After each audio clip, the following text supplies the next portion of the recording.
गतिविना वित्त केले, वित्ताविना सुजगले, एवढे अनर्थ एका अविद्येने केले, एवढे अनर्थ एका अविद्येने केले.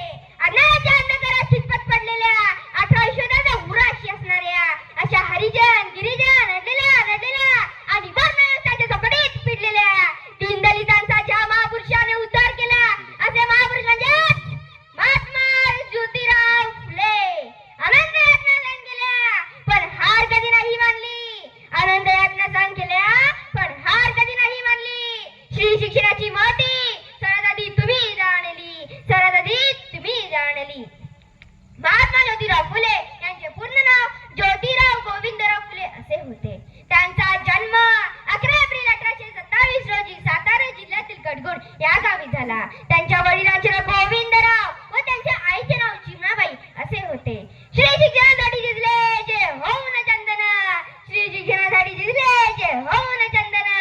महात्मा ज्योतिबा फुलेंना माझे त्रिवार वंदन, माझे त्रिवार वंदन. प्राथमिक शिक्षण मोफत सार्वजनिक व सक्तीचे केले जावे अशी मागणी करणारे महात्मा ज्योतिबा फुले हे आशिया खंडातील पहिले शिक्षण तज्ञ होते.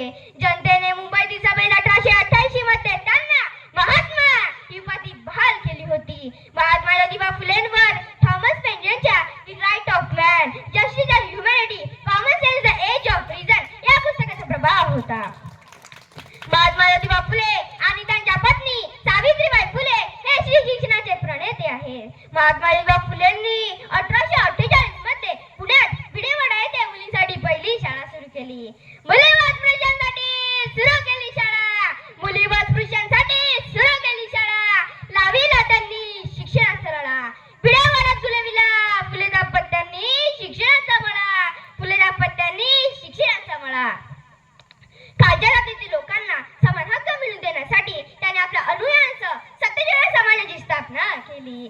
शेतकऱ्यांचे असूड हा महात्मा ज्योतिबा फुलेंचा प्रसिद्ध ग्रंथ होय. महात्मा ज्योतिबा फुलेंनी स्त्रियांसाठी तसेच मागासलेल्या अनाथांच्या शिक्षणासाठी सुविधा उपलब्ध करून दिल्या, तसेच बालगृहाची देखील स्थापना करून दिली.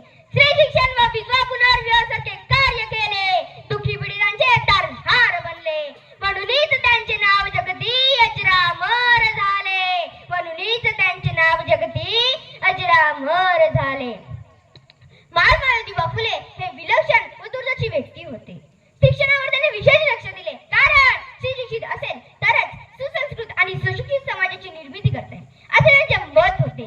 स्त्रियांच्या मानसिकतेसाठी व सक्षम स्त्री घडविण्यासाठी शिक्षणाशिवाय पर्याय नाही हे ओळखून महात्मा ज्योतिबा फुले यांनी त्यांच्या पत्नी सावित्रीबाई फुले यांना शिक्षण देऊन आद्य शिक्षक म्हणून कार्यास सुरुवात केली आणि स्त्री शिक्षण मोहिमेस सुरुवात केली.